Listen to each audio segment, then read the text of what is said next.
Hey guys, this is Goku, and on this channel we talk about poker and ideas that can improve your life. So if you're interested in that, please go ahead and click the subscribe button because I'll be honored to have you here. In this video, we're gonna discuss a hand that happened on 888 Poker in a early stage of the tournament. I mean, somewhat early stage. The blinds are 500, 1000 with 125 ante. Our hero sits on a small blind on a stack of almost 90k, so pretty good. 90 big blinds on a table where basically just one villain has got close to 90k and the rest are on a starting stack or below it. So let's see what happens. There's a race from early position from under the gun to 2.1. The villain's on 36 big blinds at the start of the hand, and he seems like a straightforward player. But the fact that he's on 36 big blind may indicate that he's willing to go way looser. He's willing to open way looser from under the gun than he would normally. But let's see what happens. There's a call from middle position. Another 40 big blind stack. And this guy's got a crazy VPIP. So probably a loose player based on the 29 hand. We've played with him, and our hero on the small blind, king 5 suited, perfectly good spot to complete and see the flop with 3 with 2 other or possibly 3 other players. So let's see what happens. Our hero completes. Actually, this is a pretty good spot to 3-bet to squeeze. If this was ace-5, ace-5 suited, I would really like to see a 3-bet here to like 8k to try and take the spot down, because as you can see there's 6800 in the pot, and the 3-bet to 8k will get a lot of faults. I mean, maybe because of this villain it might get fewer faults because he's sticky. I mean, at least it would appear so, but we don't really know that. But usually a spot like this is quite good for a 3-bet squeeze with a semi bluff like ace-5 suited. But yeah, we complete, and the big blind completes as well. So we see a 4-way flop, and we flop a really strong hand on a board of king 4-5 with 2 spades.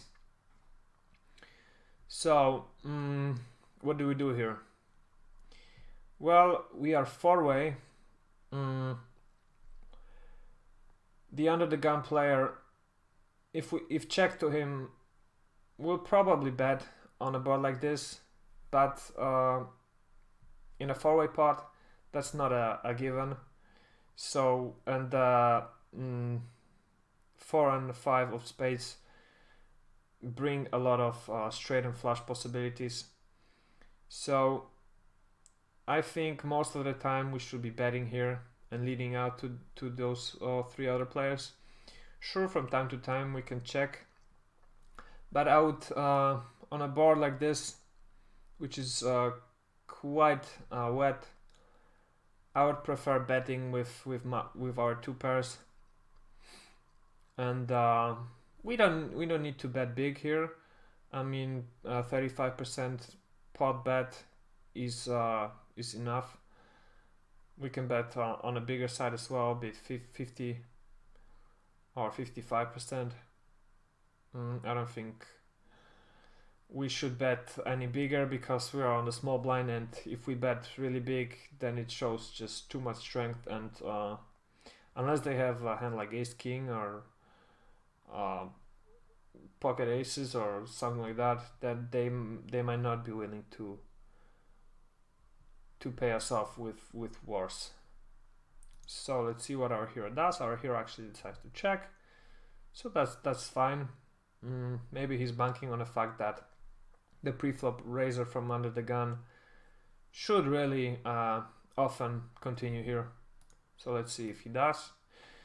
And yeah, he does. He continues for a quarter of the pot. Gets a call from the sticky villain from middle position. And what do we do here? Well, I don't think we should call this like ever.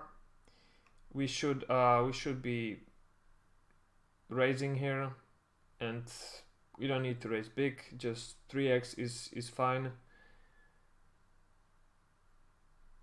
Maybe we can raise like 3.5x because of how shallow their stacks are. Because we certainly want to keep them in the pot if they have draws, but we don't want to give them too good of a price. And yeah, we have the best hand in like 95% of the cases. You know, sometimes they will have pocket fours here. Probably not this villain, but he could maybe have pocket fours, and the big blind certainly could have pocket fours. You know, pocket kings and pocket fives are also possible, but you know, highly unlikely.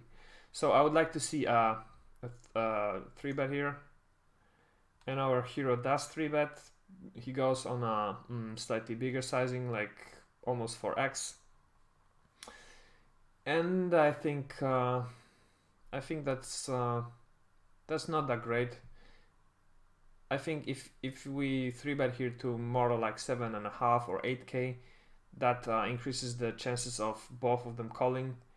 And if we put it like almost 10k, they might not stick around with a hand like, I don't know, like a weak king, like king queen, like a king jack, or maybe even king queen. They're folding here to this 3-bet with straight draws and flush draws. Who knows, really? With a not flush draw, probably they're 4-bet shoving here.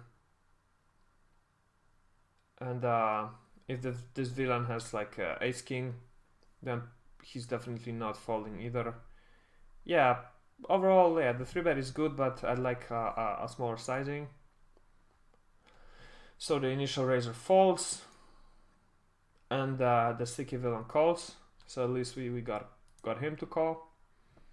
The river is a 7 of clubs, and at this point, if we raised this big on the flop and the pot is 32k and the villain's got 28k behind, I don't think we should do anything other than shove here with our 2-pair.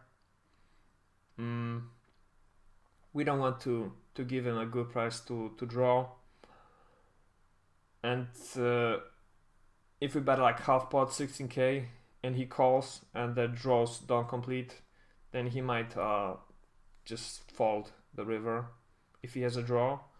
But if we bet all in here, there's a good chance he's calling with the flush draws, or maybe with a 6-7 straight draw, or some kind of a hand like this. So I would really like to see all in bet. Yeah, we see that, and the villain calls. So I'm really curious as in what the villain might have. The river brings a 3 of spades, completing the flush draws and the flush draw and many straight draws. So a really bad card for us, but let's see what the villain has. And the villain has 8-10 suited, so a kind of combo draw on the turn. He hits some more outs with the 6. He makes a straight. Oh no, actually not. So yeah, just a flush draw. But he gets there in the end. and we lose the 88 big blind spot. Well, what you gonna do? Sometimes it happens. I think the hero played the hand well, and yeah, that's it. Thanks for watching, guys. If you enjoyed this video, please leave a comment below, leave a like below, subscribe to see more videos like this, and I will see you in the next one. Peace.